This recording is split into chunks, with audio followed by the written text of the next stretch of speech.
قطعنا المنتجات الهندية بسبب رسالة الرسول، وإحنا كشعب كويتي ومسلم لا نرضى رسالة الرسول صلى الله عليه وسلم.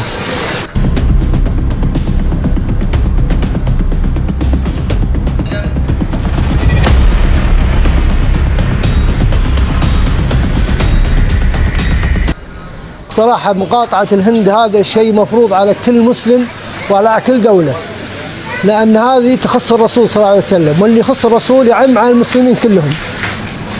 فيجب على كل الدول الإسلامية وعلى كل الأفراد أن يقاطعون جميع البضائع الهندية، وتكون ردة فعل يأخذ بها بالاعتبار يعني.